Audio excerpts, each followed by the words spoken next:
Hello students.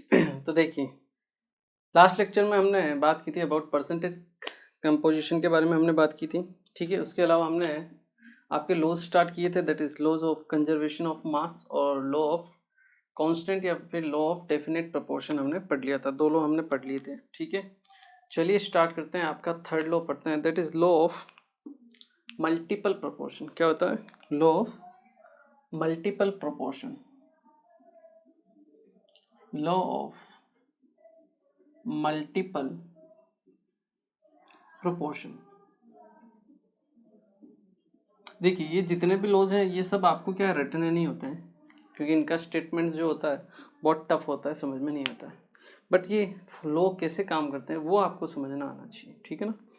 तो देखिए, सबसे पहले तो हम बात करते हैं कि ये लॉ कहाँ कहाँ एप्लीकेबल होता है। ठीक है, जैसे कार्बन और ऑक्सीजन आपस में रिएक्शन करके कार्बन मोनोऑक्साइड बनाते हैं CO, या फिर CO2 भी फॉर्म कर सकते हैं। ठीक है, हाइड्रोजन और ऑक्सीजन आपस में मिलके H2O भी फॉर्म कर सकते हैं और H2O2 भी फॉर्म कर सकते हैं। तो ये वाला जो लॉ है आपका, लॉ ऑफ मल्टीपल प्रोपोर्शन, ये उन स्पीसीज या वहाँ पर एप्लीकेबल होता है जहाँ पर दो आपके एलिमेंट्स जो हैं आपस में रिएक्शन करें और एक से ज़्यादा आपके क्या बनाए, प्रोडक्ट बनाए। ठीक है, एक से ज़्यादा होने चाहिए, मतलब 2 हो, 3 हो, 4 हो, 5 हो, चलेगा, कोई दिक्कत नहीं है, एक से ज़्यादा होने चाहिए। क्लियर? और वो जो जितने भी आपके कंपाउंड बन रहे हैं वो उन्हीं दोनों एलिमेंट से बने हुए होने चाहिए। ठीक है ना? ऐसा नहीं कि C और O को मिलाया और कुछ एक नया कंपाउंड बना दिया, जैसे H2O बना दिया। अब इसमें हाइड्रोजन तो, इसमें कार्बन तो है ही नहीं, तो इस तरह से नहीं होगा। ठीक है ना? तो वहाँ पर एप्लीकेबल नहीं है। दोनों एलिमेंट आपके उसमें प्रेजेंट होना चाहिए, उसके अलावा और कोई तीसरा एलिमेंट प्रेजेंट नहीं होना चाहिए। जैसे हम बात करें नाइट्रोजन के लिए, देखिए nitrogen plus oxygen N2 form होता है आपके पास, आप NO फॉर्म कर सकते हो, NO N2O3 फॉर्म कर सकते हो। ठीक है, NO2 फॉर्म हो सकता है, N2O5 फॉर्म हो सकता है। इसके अलावा क्या फॉर्म हो सकता है आपके पास? NO2 फॉर्म हो सकता है, N2O5 फॉर्म हो सकता है। ये सब नाइट्रोजन के ऑक्साइड है जो किससे मिलके बनते हैं? नाइट्रोजन और ऑक्सीजन से। ठीक है, सभी में नाइट्रोजन और ऑक्सीजन है, उसके अलावा आपका कुछ भी प्रेजेंट नहीं है। आप Na सोडियम प्लस ऑक्सीजन ले लीजिए, उससे क्या बनेगा आपके पास? Na2O बना लीजिए आप, या फिर Na2O2 ले लीजिए। तो इन सब जगह पर आपका क्या होता है, ये लॉ एप्लीकेबल होता है। ठीक है ना? सिंपल सी चीज़ है, दो एलिमेंट्स होने चाहिए और दो एलिमेंट से आपका जो कंपाउंड है वो एक से ज़्यादा फॉर्म होने चाहिए। ठीक है, वहाँ पर ही एप्लीकेबल होता है। पहली बात तो ये। दूसरी बात,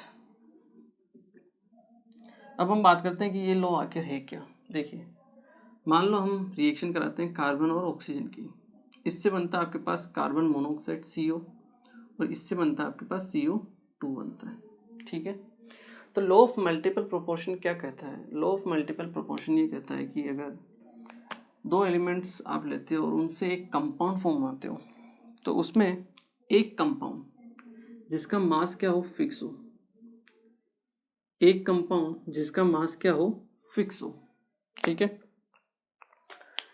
या फिर एक कंपाउंड जो उस कंपाउंड से रिएक्शन करके बन रहा है जिसका परसेंटेज क्या है या फिर जिसका मास क्या है, फिक्स है या नंबर फिक्स है। जैसे ऑक्सीजन यहाँ पे 16 ग्राम है। ठीक है, ये कंबाइन हो रहा है किसके साथ? एक कार्बन एटम के साथ, दैट इज 12 ग्राम। ठीक है, सेम इसी तरीके से ऑक्सीजन यहाँ पर है 32 ग्राम और ये 32 ग्राम किसके साथ कंबाइन हो रहा है? 12 ग्राम कार्बन के साथ। तो दो एलिमेंट में से एक एलिमेंट जो किसी दूसरे एलिमेंट के साथ रिएक्शन शो कर रहा है, एक एलिमेंट जो दूसरे रिएक्शन के साथ जिसका अमाउंट फिक्स है, जिसका अमाउंट क्या है, फिक्स है, उसके साथ रिएक्शन कर रहा है, तो उनका जो रेशियो होगा वो एक होल नंबर रेशियो होगा। कहने का मतलब ये है कि ऑक्सीजन रिएक्शन कर रहा है कार्बन के साथ 12 ग्राम के साथ, यहाँ पर भी ऑक्सीजन किसके साथ रिएक्शन कर रहा है? कार्बन के 12 ग्राम के साथ। मतलब कार्बन का अमाउंट क्या है, फिक्स है। तो ऑक्सीजन के मास का जो रेशियो होगा वो एक होल नंबर रेशियो में होगा। मतलब यहाँ पर अगर ऑक्सीजन का मास देखिए 16 ग्राम है और यहाँ पर ऑक्सीजन का मास क्या है 32 ग्राम। तो इनके मास का जो रेशियो है वो 1:2 रहेगा, होल नंबर रेशियो में रहेगा। ठीक है ना, ये मीनिंग होता है इसका। कहने का मतलब ये है कि जब भी दो एलिमेंट कंबाइन होते हैं और एक से ज़्यादा आपके कंपाउंड फॉर्म करते हैं तो एक एलिमेंट का मास जो कंबाइन हो रहा है किसी दूसरे एलिमेंट के फिक्स्ड मास के साथ, वो एक स्मॉल नंबर होल रेशियो में रहते हैं। ठीक है, इसका अगर मैं आपको स्टेटमेंट दिखाऊं तो देखिए, according to this law when two elements are combined to form more than one element, more than one compound. ठीक है, according to this law when two elements are combined to form more than one compound, then the mass of one element, then the mass of one element that combine, then the masses of one element that combine with fixed mass of with a fixed mass of another या फिर fixed mass of other element are present in a whole number ratio. ठीक है, according to this law when two elements carbon and oxygen are combined to form more than one compound CO and CO2, then the masses of one element, वो one element कौन है आपका oxygen. ठीक है, the masses of one element that combine with a fixed mass of other element, दूसरे element का मास हमने क्या किया फिक्स कर दिया 12 ग्राम 12 ग्राम। ठीक है, masses of other element are present in a whole number ratio, मतलब ऑक्सीजन का जो मास का रेशियो होगा वो एक होल नंबर रेशियो में रहेगा 16:32 या फिर 1:2। क्लियर है, तो आपको इसको समझना है। देखो ये जो है स्टेटमेंट आपको ना रटना है, ठीक है, रटना नहीं, इसको समझना है कि हाँ ये कहाँ कहाँ एप्लीकेबल होता है और कहाँ इसको एप्लीकेबल हम करवा सकते हैं। ठीक है ना, वो आपको समझना है। तो अगर आपको इसको अप्लाई करना है तो आप क्या करना पड़ेगा, आपको किसी भी एक एटम का, किसी भी एक एलिमेंट का आपको मास क्या करना पड़ेगा फिक्स करना पड़ेगा। और आप चेक कर सकते हो दूसरे एटम के मास अगर होल नंबर रेशियो में, तो मतलब वहाँ पर ये आपका क्या लो है पॉसिबल होता है। ठीक है, एप्लीकेबल होता है। जैसे अगर मैं आपको पूछूं CO2 एंड H2, यहाँ पर ये लो एप्लीकेबल होगा या नहीं होगा। देखो CO2 इससे बन रहा है, H2 इससे बन रहा है, आप कहोगे कि ये एप्लीकेबल है, एप्लीकेबल नहीं है, क्योंकि CO बन रहा है कार्बन और ऑक्सीजन से और H2O बन रहा है हाइड्रोजन और ऑक्सीजन से। डिफरेंट एलिमेंट से ये फॉर्म हो रहे हैं, इसलिए यहाँ पर ये आपका वैलिड नहीं है, not valid, this law is not valid here. ठीक है, जो दोनों आपके कंपाउंड फॉर्म बनते हैं, जो दोनों कंपाउंड बनते हैं वो सेम एलिमेंट से मिलके बनने चाहिए। ठीक है ना, डिफरेंट एलिमेंट नहीं आना चाहिए। यहाँ पे हाइड्रोजन दूसरा एलिमेंट आ चुका है। ठीक है, जैसे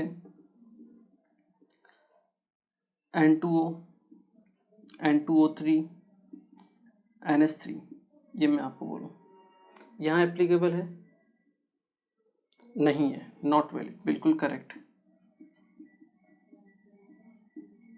क्यों, क्योंकि ये दो तो ठीक है पर ये नाइट्रोजन के साथ यहाँ पर क्या आ गया हाइड्रोजन आ गया, तो यहाँ पर ये एप्लीकेबल नहीं होगा। हाँ, अगर मैं पूछूं सिंपल आपको N2O और N2O3 यहाँ पर वैलिड होगा, बिल्कुल यहाँ पर आपका क्या होगा वैलिड होगा। ठीक है। तो बस यही पहचानना आना चाहिए आपको। कोई डेफिनेशन आपसे पूछने वाला नहीं है एग्जाम में, आपको केवल ये पहचानना आना चाहिए कि यहाँ पर इस एग्जाम्पल में ये एप्लीकेबल है या नहीं है, यहाँ पर है या नहीं है, यहाँ पर एप्लीकेबल है या नहीं है। बस इतना सा आपने पहचान लिया, मतलब आपने लॉ को समझ लिया है। क्लियर है? चलिए, तो ये था आपका third law, that is law of multiple proportion. तो कहाँ कहाँ ये एप्लीकेबल होता है वो तो हमने बात कर ली, लेकिन कहीं कहीं पे ये आपका एप्लीकेबल नहीं भी होता है, उसके बारे में भी हम बात कर लेते हैं। ठीक है ना, एक बार आप इसे नोट कर लीजिए।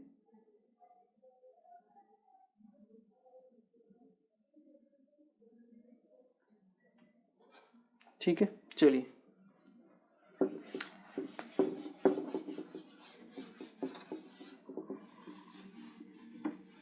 जैसे अगर मैं आपको पूछूं H2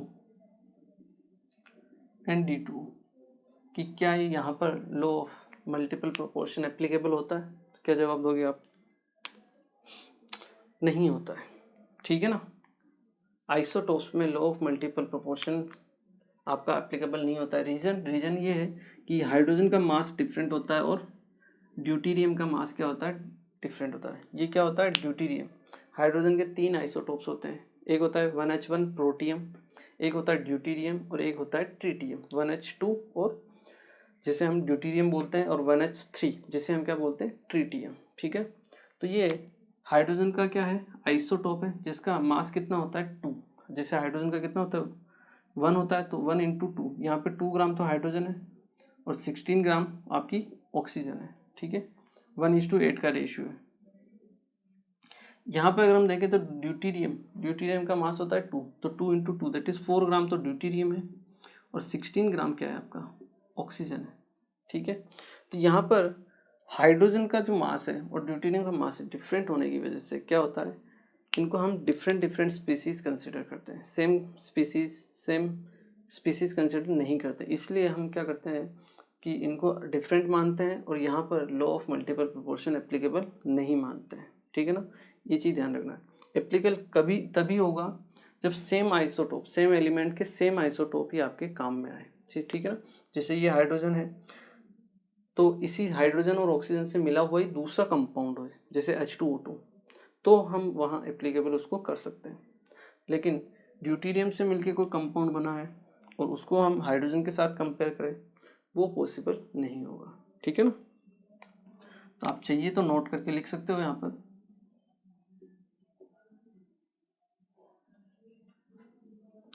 this law is not valid for the compounds of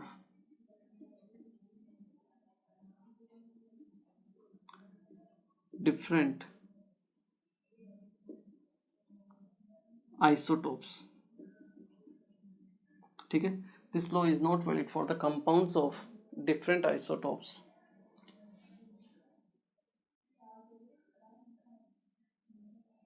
Compounds formed by, ऐसे लिख लीजिए आप, formed by different isotopes। ठीक है ना, तो अगर डिफरेंट आइसोटोप से मिलके कंपाउंड बने हैं तो वहां पर इसको आपको एप्लीकेबल नहीं करना है। ठीक है, चलिए, यह है आपका third law, that is law of multiple proportion. इसे नोट कीजिए, फिर हम फोर्थ लॉ पढ़ते हैं। चलिए, नेक्स्ट हम स्टार्ट करते हैं अपना third law, that is law of reciprocal proportion.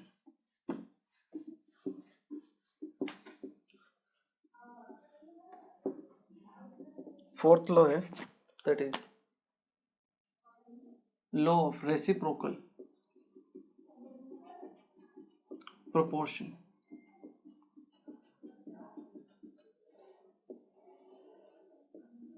ठीक है, तो देखिए, इसको भी हम क्या करते हैं, एग्जाम्पल से समझते हैं, और आपको समझना ही है, इनको रटना बिल्कुल नहीं है। ठीक है ना, रटने की कोशिश करोगे तो समझ नहीं पाओगे। ठीक है ना, इसलिए आपको समझना है। क्या कहता है ये लो कि अगर आपने कार्बन की रिएक्शन करते हैं, हाइड्रोजन एक एलिमेंट रिएक्शन करता है दो डिफरेंट एलिमेंट के साथ, एक एलिमेंट रिएक्शन करता है दो डिफरेंट एलिमेंट के साथ। जैसे कार्बन ने रिएक्शन की आपके हाइड्रोजन के साथ, कोई भी एक सिंपल कंपाउंड ले लीजिए आप, का जो कार्बन और हाइड्रोजन से मिलके बनता है, दैट इज हमने ले लिया मान लो CH4, ठीक है। सेम इसी तरह से कार्बन और ऑक्सीजन से बनने वाला कोई भी सिंपल कंपाउंड हमने ले लिया CO2, ठीक है। ये सभी के लिए वैलिड होता है, क्लियर है ना, चाहे आप CO लो या फिर CO2 लो, दोनों एक ही बात है, ठीक है। तो ये सिंपल ये जो लो है ये कहता है कि एक एलिमेंट जो दो दूसरे एलिमेंट के साथ क्या करके सिंपल कंपाउंड फॉर्म करता है, उसमें से एक एलिमेंट का मास क्या होता है, फिक्स होता है। जैसे कार्बन का यहाँ 12 ग्राम है, यहाँ पर भी कार्बन का क्या है 12 ग्राम है। तो जो दूसरे एलिमेंट है जैसे हाइड्रोजन है, यहाँ पर ऑक्सीजन है, तो उनके मास का जो रेशियो होता है, यहाँ पे अगर हम इनके मास का रेशियो देखें तो कार्बन होता है 12 ग्राम, हाइड्रोजन होता है 4 ग्राम, ठीक है। सेम इसी तरह से कार्बन है यहाँ पे 12 ग्राम और ऑक्सीजन है आपका 32 ग्राम। तो जो दूसरा एलिमेंट है हाइड्रोजन और ऑक्सीजन, उनके मास का रेशियो अगर हम देखें, हाइड्रोजन और ऑक्सीजन के मास का रेशियो कितना है 4:32, या हम कह सकते हैं 1:8। ये सेम होता है या फिर सिंपल मल्टीपल प्रोपोर्शन में होता है होल नंबर रेशियो में, जब ये दोनों आपस में कंबाइन होते हैं तो इनके मास का जो रेशियो है वो या तो यही रहेगा या फिर इसके मल्टीपल प्रोपोर्शन में रहेगा। तो हाइड्रोजन और ऑक्सीजन से मिलकर बनने वाला कोई कंपाउंड कौन सा रहेगा, सिंपलेस्ट हाइड्रोजन H2O। यहाँ पर आप हाइड्रोजन और ऑक्सीजन का रेशियो देखोगे कितना आएगा 2:16, दैट इज 1:8। तो यहाँ और यहाँ पर आपका रेशियो क्या है, सेम है। ये सेम भी हो सकता है या फिर सिंपल मल्टीपल रेशियो में भी हो सकता है, ठीक है ना। जैसे 1:8 है तो ये 1:16 हो सकता है, 1:4 हो सकता है, इस टाइप से, क्लियर है। तो यही है आपका लॉ ऑफ रेसिप्रोकल प्रोपोर्शन, ठीक है। एक और एग्जांपल देखते हैं, देखिए हमने रिएक्शन कराई कार्बन की, मान लो हमने एक सल्फर लिया एक एटम और एक एटम लिया आपने ऑक्सीजन, ठीक है। कार्बन और सल्फर से बनने वाला कोई भी simplest compound that is CH2, carbon और ऑक्सीजन से बनने वाला simplest compound that is CO2, किसी भी कंपाउंड के लिए वैलिड होता है, ठीक है।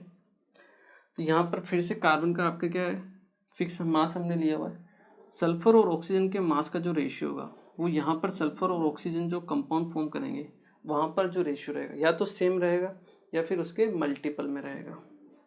तो देखिए यहाँ पे सल्फर का अगर हम मास देखें 64 ग्राम है, कार्बन 12 ग्राम है, ठीक है। यहाँ कार्बन आपका 12 ग्राम, ऑक्सीजन 32 ग्राम, ठीक है। तो सल्फर और ऑक्सीजन का जो रेशियो है 64:32 ग्राम, मतलब 2:1 का रेशियो है यहाँ पर इन दोनों के बीच में। अब हम देखते हैं सल्फर और ऑक्सीजन के बीच में जो कंपाउंड फॉर्म होता है दैट इज SO2 फॉर्म होगा, और SO2 में सल्फर और ऑक्सीजन का रेशियो सल्फर एंड ऑक्सीजन का रेशियो, सल्फर कितना होता है 32, ऑक्सीजन कितना होता है 32, इट मीन्स 1:1 का रेशियो है। तो 1:1 और 2:1 इसका क्या है मल्टीपल ही है, होल नंबर रेशियो है। क्योंकि देखिए 2:1 को मैं क्या लिख सकता हूँ 2:1 मतलब 2/1, और 2/1 को मैं क्या लिख सकता हूँ 2 × 1/1। तो ये और ये 1/1 ये क्या है 1/1 है, ये और ये आपस में क्या है 2:1 के रेशियो में, होल नंबर रेशियो में, बस सिंपल यही है। और यही आपका क्या कहलाता है लॉ ऑफ रेसिप्रोकल प्रोपोर्शन, ठीक है। तो इसको आपको समझना है, रटना नहीं है, ना डेफिनेशन समझनी है, इसकी जो तरीका है उसको समझना है। यहाँ पे आपके पास 3 कंपाउंड होंगे, कितने कंपाउंड होंगे 3 कंपाउंड होंगे। देखिए इसको पहचानते कैसे हैं, हम बात करते हैं कि कहाँ पर ये एप्लीकेबल होगा नहीं होगा उसके बारे में बात करते हैं। देखिए जैसे मैंने आपके सामने कंपाउंड लिखा CH4, H2O और CO या CO2, ठीक है। तो ये एप्लीकेबल है या नहीं है, ये आपको एग्जांपल दे दिया और पूछ लिया जाए कि यहाँ पर law of reciprocal proportion work करेगा या नहीं करेगा, तो हमें क्या करना है एक कंपाउंड को गायब कर देना है, एक को गायब कर दिया, ठीक है। अब देखिए यहाँ में से जो कॉमन कंपाउंड है उसको हटा दीजिए, जैसे यहाँ पर हाइड्रोजन है और यहाँ पर भी हाइड्रोजन है। तो अब जो तीसरा कंपाउंड आपका बनेगा वो किससे मिलके बनना चाहिए, कार्बन और ऑक्सीजन से। अगर तीसरा कंपाउंड आपका कार्बन और ऑक्सीजन से मिलके बन रहा है तब तो ये वैलिड है, अदरवाइज वैलिड नहीं होगा। कार्बन और ऑक्सीजन से बन रहा है मतलब वैलिड है। क्लियर है? चलिए, CH2 प्लस CH2 हो गया, CO2 हो गया, SO2 हो गया। क्या यहाँ पर वैलिड है? सेम, किसी को भी हटा लीजिए, कोई जरूरी नहीं है लास्ट वाले को, बीच वाले को हटा लीजिए। Carbon sulphur, sulphur oxygen, common कौन सा है, सल्फर है। तब जो अनकॉमन है कार्बन और ऑक्सीजन से, जो बीच वाला कंपाउंड है वो कार्बन और ऑक्सीजन से मिलकर बनना चाहिए। बन रहा है, बन रहा है, मतलब यहाँ पर आपका वैलिड है, वैलिड। यहाँ पर भी क्या होगा, वैलिड होगा। ठीक है, तो ये पहचानना आपको क्या है, आना चाहिए कि कहाँ पर ये वैलिड होगा और कहाँ पर ये वैलिड नहीं होगा। ठीक है, कुछ और मैं आपको एग्जांपल देता हूँ, वहाँ पे आपको बताना है कि ये वैलिड होगा या नहीं होगा। ठीक है,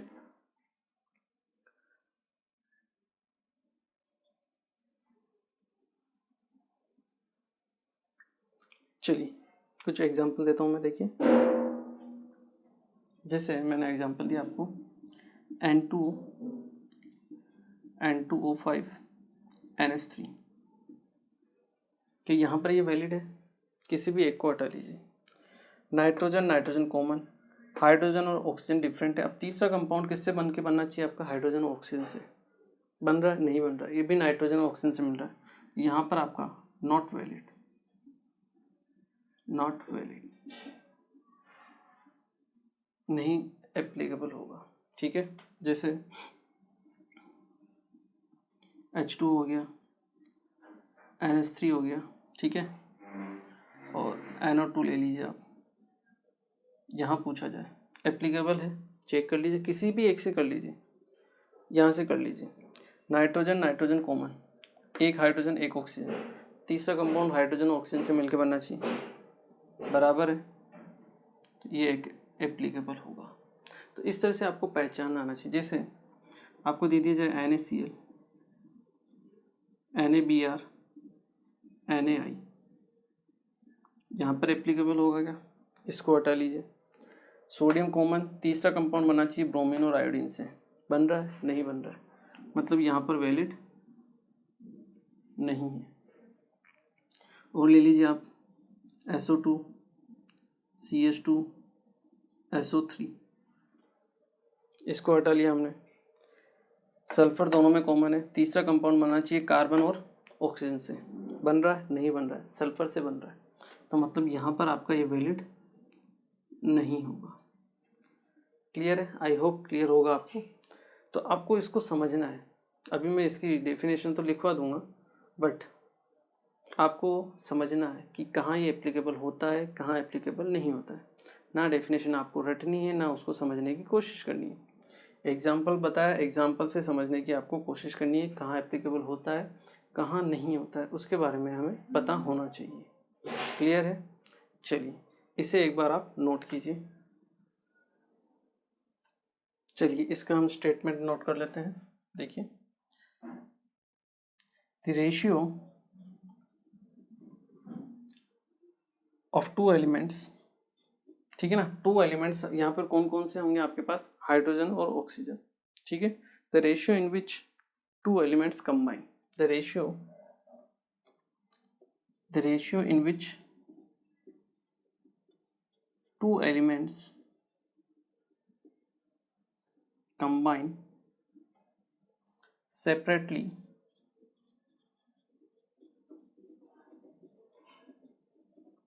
with the ratio in which two elements combine separately with the fixed mass of third element, ठीक है, the ratio in which two elements combine, hydrogen और ऑक्सीजन की बात कर रहे हैं यहाँ पे, ठीक है ना।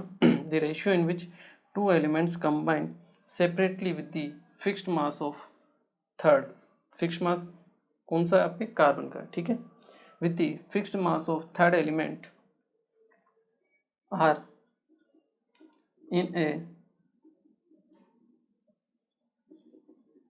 सिंपल रेशियो, ठीक है, या तो वो आपके सिंपल रेशियो में होगा या फिर आपके होल नंबर रेशियो में होगा, सिंपल होल नंबर रेशियो में, ठीक है ना, with a fixed mass of third element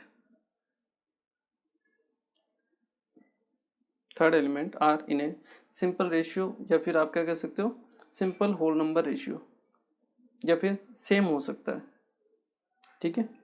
third element are in a simple ratio, simple whole number ratio लिख लीजिए, सिंपल होल नंबर रेशियो, या तो सेम भी हो सकता है और सेम, ठीक है, या तो इधर वो सिंपल होल नंबर रेशियो में हो या फिर सेम हो, ठीक है। With the fixed mass of third element are in a simple whole number ratio और same ratio in which these elements combine with each other, in which these elements combine with each other, ठीक है ना। the ratio in which two elements combine separately, hydrogen और oxygen separately combine हो रहे हैं, ठीक है, with a fixed mass of third element, carbon के साथ जिसका फिक्स्ड मास है, ठीक है, fixed mass of third element are in a simple whole number ratio और सेम रेशियो, ठीक है। तो हाइड्रोजन और ऑक्सीजन का जो मास है उसका रेशियो 1:8, ठीक है। The ratio in which two elements combine separately with the fixed mass of third element are in a simple whole number ratio और same ratio in which these elements combine with each other. तो ये जो आपका ratio रहेगा या तो इसके same रहेगा या फिर इसके सिंपल होल नंबर रेशियो में रहेगा, ठीक है ना। तो ये इसका स्टेटमेंट होता है, हार्ड होता है मुझे पता है, तो इसलिए मैंने आपको पहले बोल दिया था, इसको समझने की कोई ज़रूरत भी नहीं है। एग्जाम्पल दिया है, एग्जाम्पल आपको समझ में आना चाहिए, ये एग्जाम्पल है, पता होना चाहिए कहाँ पे एप्लीकेबल होता है कहाँ पे नहीं होता है, ठीक है। इससे ज़्यादा आपको ज़रूरत नहीं है, और ना ही ये कभी पूछा जाता है कि हाँ भाई इसकी डेफिनेशन बताओ, ठीक है ना। तो कोई ज़रूरत नहीं है, आपको एग्जाम्पल से समझना आना चाहिए, ठीक है। चलिए इसे नोट कीजिए, फिर हम अपनी फिफ्थ लॉ के बारे में बात करते हैं। चलिए नेक्स्ट हम पढ़ते हैं अपना फिफ्थ लॉ।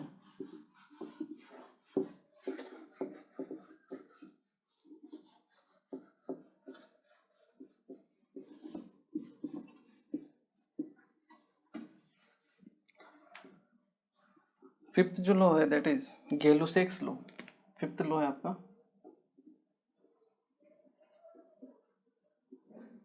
गैलो-सेक्स लॉ, या फिर इसे हम लॉ ऑफ कंबाइनिंग वॉल्यूम भी बोलते हैं, लॉ ऑफ कंबाइनिंग वॉल्यूम। देखिए क्या मीनिंग होता है, क्या इसका स्टेटमेंट होता है, वो हम बात करते हैं। देखिए according to this law, according to this law, gases are combined in a simple ratio of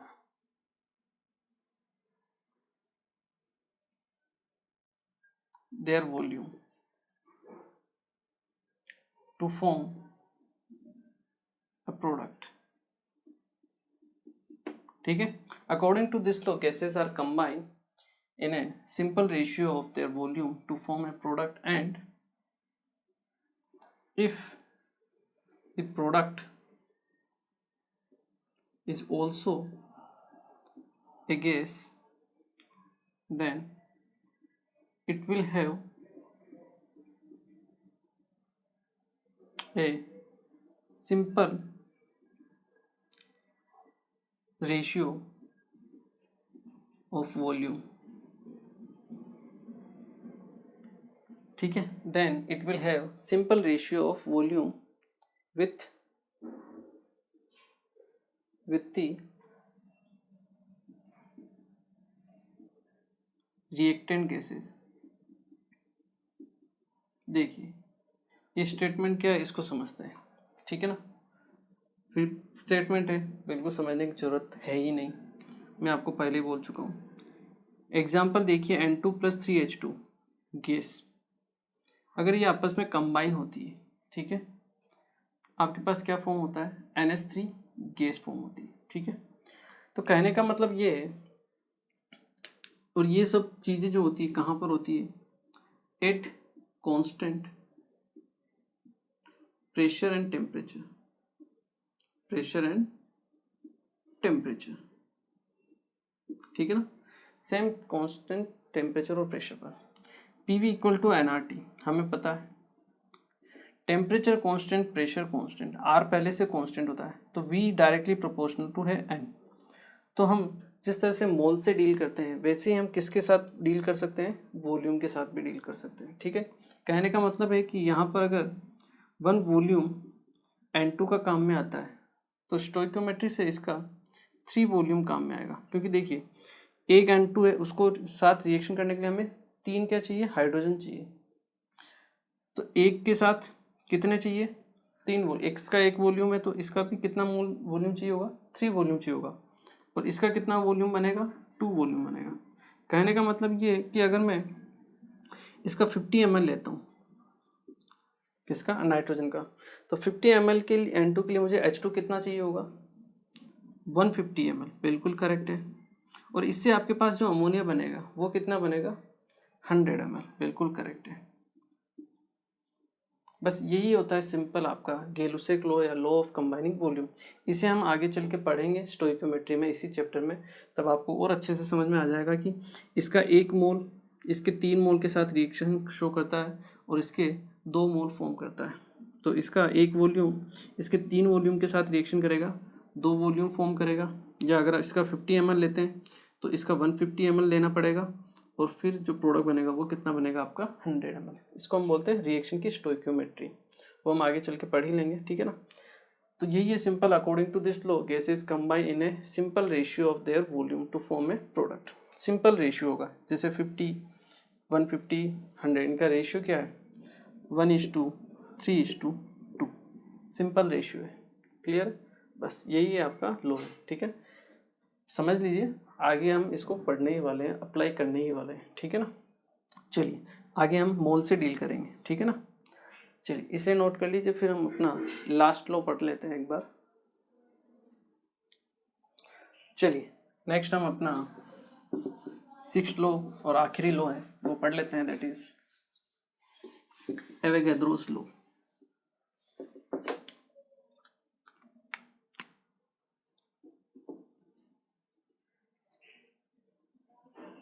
Avogadro's law,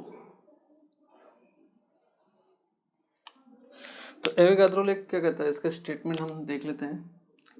according to this law, according to this law, ठीक है, equal volume of gases under similar condition of pressure and temperature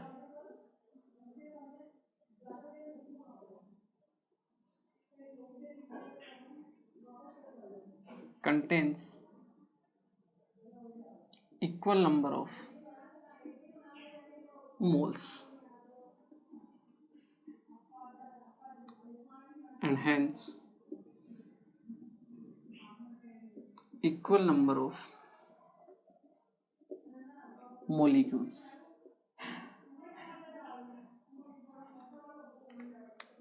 यहाँ पे ये चीज़ आपको ध्यान रखनी है, atoms